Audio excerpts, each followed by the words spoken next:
तो hey guys welcome back to the channel. I hope you guys are doing absolutely fine. कैसी लग रही है भाई मेरी आवाज? लग रही है क्या तो आगे बढ़ते हैं भाई, धीरे धीरे करके मैं वीडियोस डाल रहा हूँ भाई। कंसिस्टेंसी का पापा बोला हूँ। अच्छा, ठीक है। ठीक है भाई। तो हमने क्या देखा था कि भाई एक वेबसाइट है। ठीक है, एक ऐसी वेबसाइट है, उसके ऊपर में एक लेफ्ट में एक कंपोनेंट है। ठीक है, ये लेफ्ट वाले कंपोनेंट में क्या है, एक लेफ्ट पैनल। ठीक है, फिर हमने देखा था कि भाई यहाँ पे मान लो एक नेविगेशन मेन्यू है। ठीक है, ये है नेविगेशन मेन्यू। ठीक है, ठीक है। और फिर हमने देखा था कि भाई यहाँ पे ना एक कंपोनेंट है। ये तीनों चीजें अपने आप में इंडिपेंडेंट है। मतलब क्या है इसका, मिलके इस वेब पेज को तैयार करते हैं। ये इतना हमें समझ आ गया था।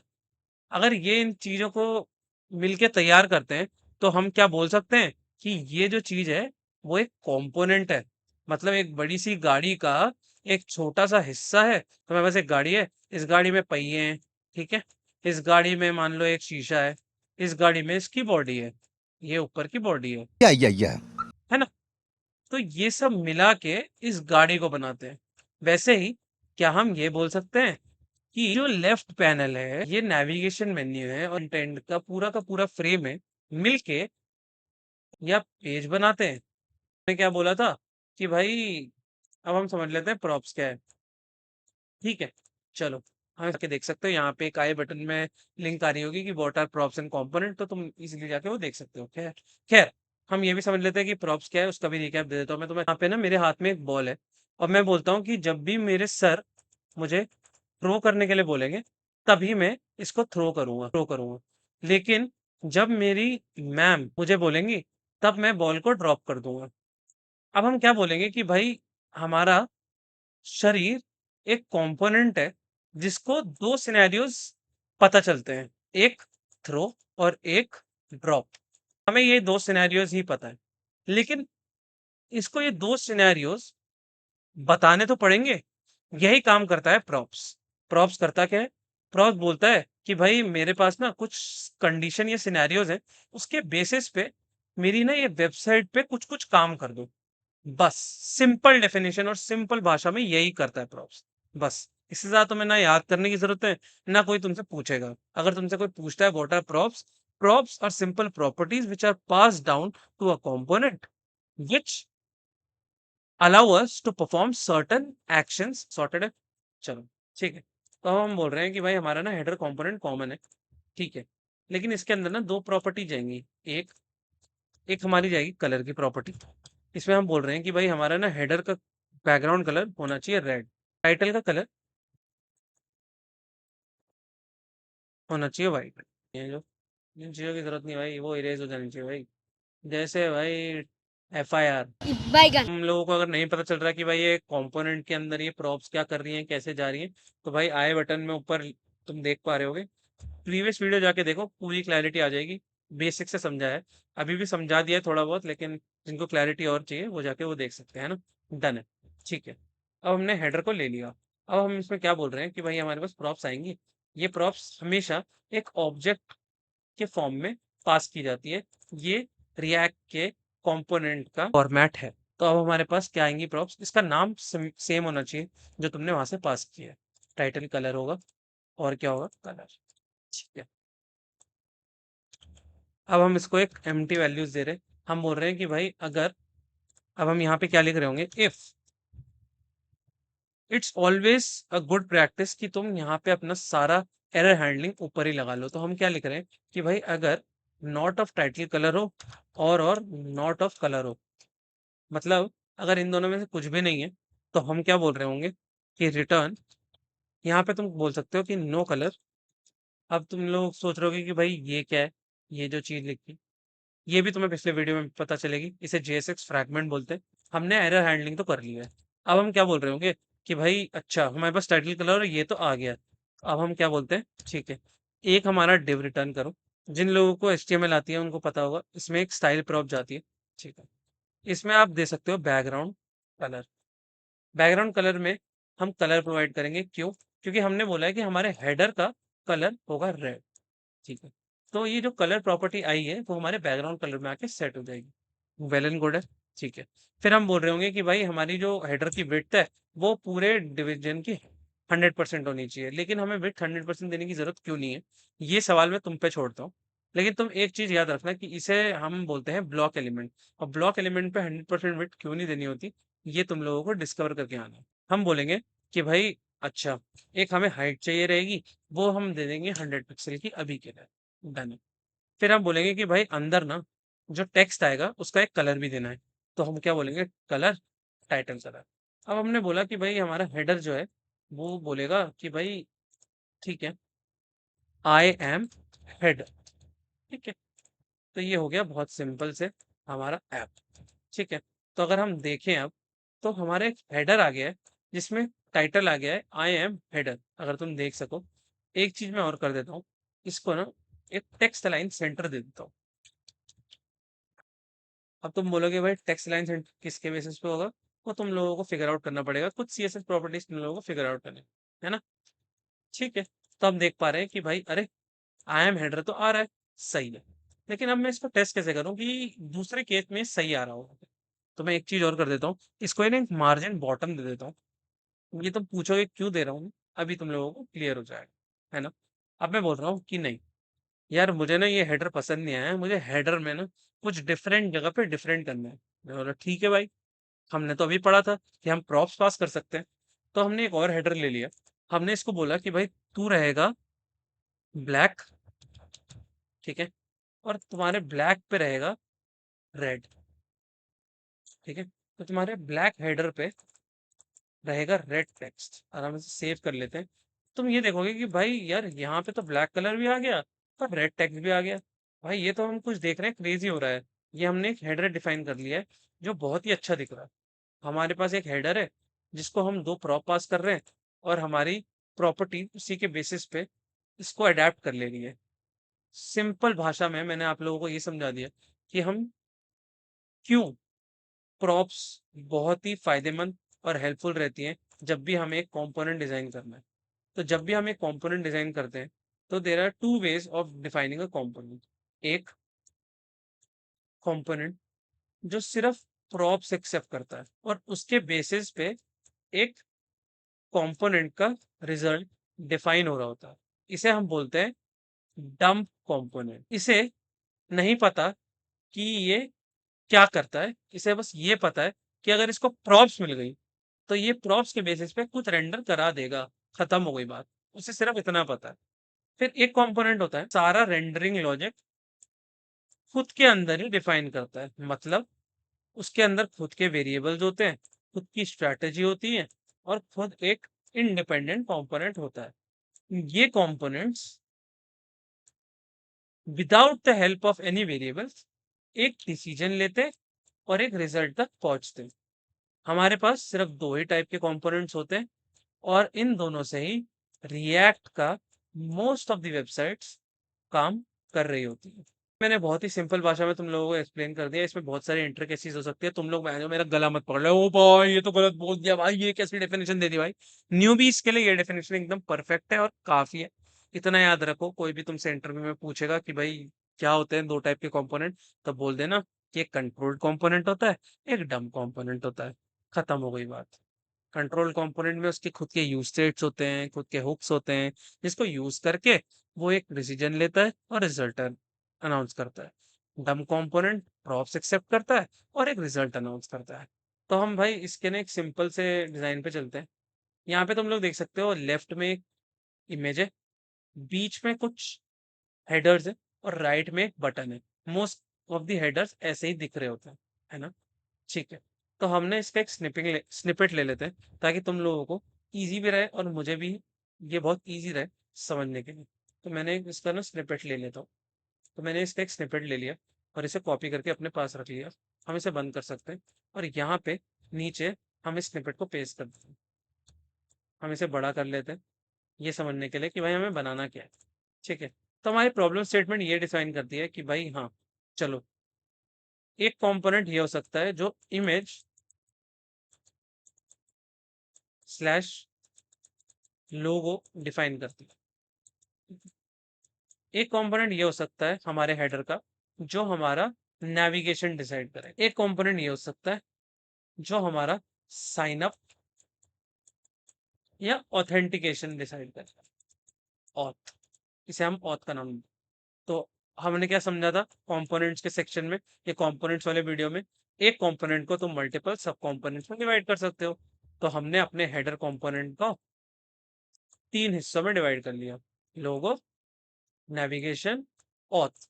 अब हमारे हेडर के कंपोनेंट में हमने क्या बोला था कि हम 3 सेक्शन डिफाइन कर रहे होंगे, ठीक है। ओके, अब हम यहाँ पे थोड़ा ढंग से बाइफरकेशन लिख लेते हैं।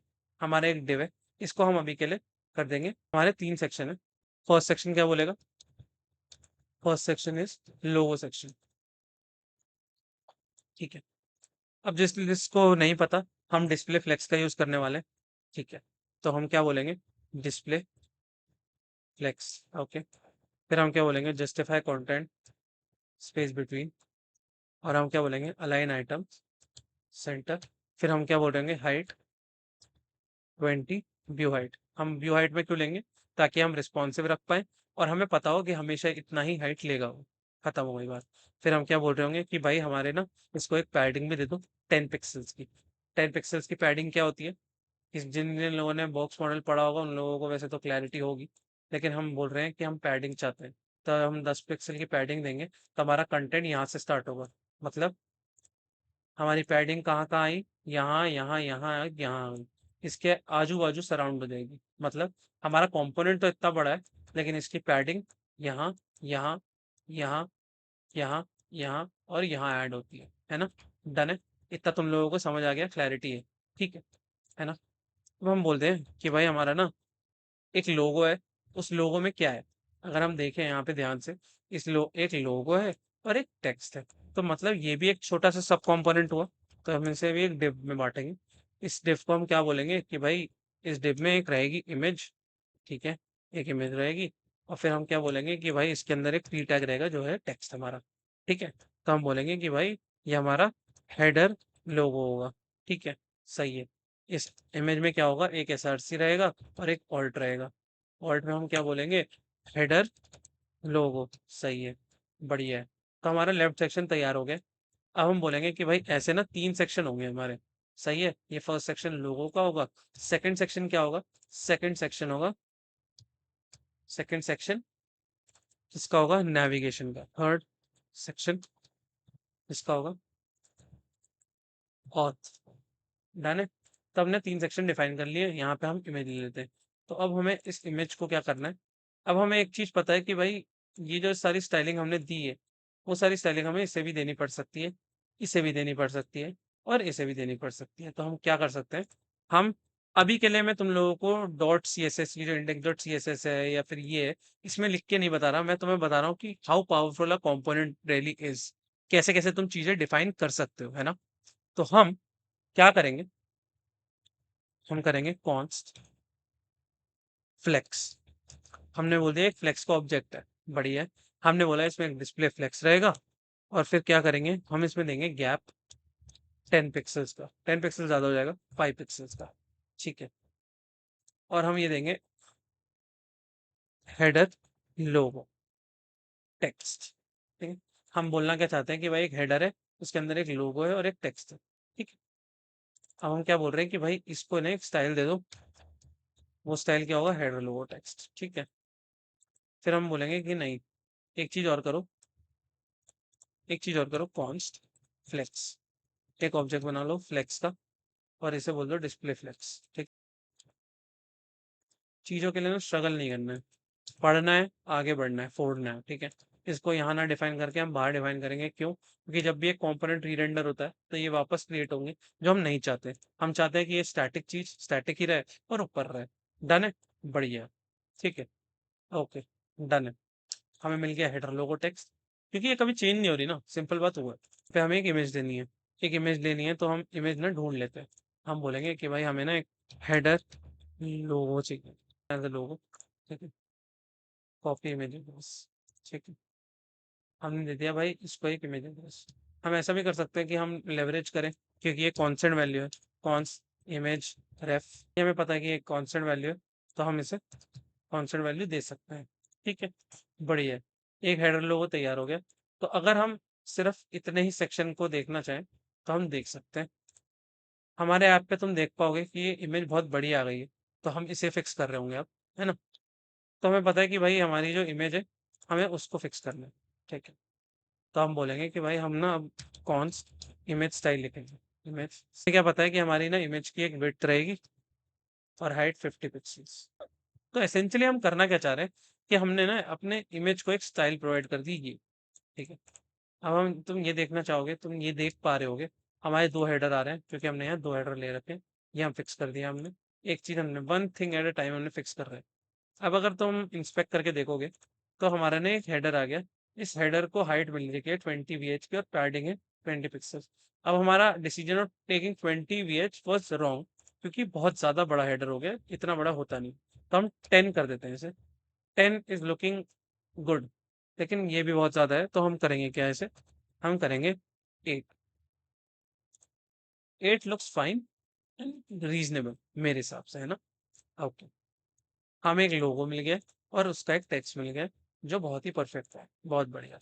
अब हम बोलेंगे कि भाई हम इसे और फर्दर इनहांस करेंगे। हम क्या बोलेंगे? बढ़िया है, तुम एक बॉर्डर रेडियस ले लो। तो हमारा ना लोगो तैयार हो गया है। हमारा एक लोगो बन चुका है यहाँ पे प्रिटी सा, और यहाँ पे एक हेडर लोगो का टेक्स्ट आ गया है। सही है। फिर हमारी अगली प्रॉब्लम स्टेटमेंट क्या थी कि हमें एक नेविगेशन मेन्यू बनाना है। ठीक है, जिन लोगों ने HTML पढ़ा है उन लोगों को ये क्लैरिटी भी होगी कि भाई हम इसको कैसे बना सकते हैं। तो हम क्या करेंगे, यहाँ डिव ना लेके हम एक लेंगे अनऑर्डर्ड लिस्ट। अनऑर्डर्ड लिस्ट, इसके अंदर लिस्ट आइटम आएंगे। अभी के लिए हम 3 लिस्ट आइटम ले लेते हैं। इसके अंदर ले लेते हैं होम। 3 लिस्ट आइटम ले लिए। हमने क्या दिया भाई, इसे स्टाइल दे रहे हैं हम। हमें पता है कि भाई डॉट डॉट डॉट फ्लेक्स तो ले ही सकते हैं, गैप भी 10 पिक्सल का दे सकते हैं और सेव कर सकते हैं। ठीक है, तो भाई हम देख सकते हैं कि भाई होम अबाउट और कॉन्टैक्ट एक ही लाइन में फ्लेक्स के साथ आ गए। फिर हमें पता चल गया कि भाई हमें ना इसकी स्टाइलिंग हटानी है, तो लिस्ट स्टाइल क्या कर देंगे हम? नन। ठीक है, तो हमें ये पता चल गया कि भाई ये ऐसे आ गया। ठीक है, फिर हम क्या कर सकते हैं? Align items centre. ठीक है, तो हमें ये पता चल गया कि भाई ये अलाइन भी हो जाएंगे अब हम अगली चीज जो हम प्रॉब्लम स्टेटमेंट हमारी थी, वो हम टैकल करेंगे कि भाई हमें 2 बटन बनाने। ओके, तो HTML जिन्होंने पढ़ी है उनको पता है 2 बटन बनाने हैं, तो एक डिव में बना लेते हैं। क्यों बना लेते हैं? क्योंकि भाई हमें उसे फ्लेक्स भी देनी है। ठीक है, एक बनाते हैं हम साइन अप, और एक बनाते हैं हम कॉन्टैक्ट अस। ठीक है, हमें पता है कि भाई हमने ऊपर एक स्टाइल डिफाइन की थी, उसके अंदर हम क्या कर सकते हैं? Dot flex. ठीक है, फ्लेक्स कर सकते हैं। हम क्या कर सकते हैं? गैप दे सकते हैं। कितने का दे सकते हैं? 10 पिक्सल का दे सकते हैं। अलाइन आइटम्स कर सकते हैं, बिल्कुल कर सकते हैं। अलाइन आइटम भी कर सकते हैं, सेंटर कर देते हैं। ठीक है, ओके, 2 बटन आ गए। परफेक्ट है, बहुत बढ़िया है। अब हमें पता है कि भाई इन बटन को स्टाइलिंग देनी है, लेकिन वो स्टाइलिंग का कोर्स है नहीं है। तो हमें ये पता चल गया कि भाई हम एक बहुत ही आराम से एक हेडर का कंपोनेंट बना लिए, जिसके अंदर हमने 3 हिस्सों में इसको डिवाइड करके एक हेडर का कंपोनेंट बना लिए। अपना है, ये कंपोनेंट प्रॉप्स लेता है जिसके अंदर टाइटल कलर आते हैं और कलर आते हैं। तो हम इसे करेंगे क्या? हम देंगे background colour, colour, colour, title colour. अपना बन के रेडी हो गया और काम खत्म हो गया। सिंपल सा कंपोनेंट था। तुम लोग अगर देख पाओ तो सब कुछ बहुत अच्छे से डिस्क्रिप्टिवली यहाँ पे रेडी हो चुका है, और इस हेडर कंपोनेंट को अब तुम कहीं पे भी यूज कर सकते हो। ये तुम्हारे लिए सेम तरीके से काम करेगा, है ना? और मतलब मुझे लगता है कि इससे ज़्यादा डिस्क्रिप्टिव तुम्हें कुछ और चाहिए भी नहीं। ठीक है, तो ये भी तुम्हें बहुत अच्छे तरीके से एक हेडर बना के दे देता है ना? तो भाई इतना ही था इस वीडियो के लिए। कर क्या रहे हो भाई? जाओ यार, कशिया गिली करो मेरी। हम बैगन के आगे हम डिजाइन कर रहे होंगे और चीजें, और हुक्स एक्सप्लोर करेंगे रिएक्ट के, कि हुक्स क्या होते हैं, क्या होता है, क्यों होता है। और साइनिंग ऑफ ब्रो।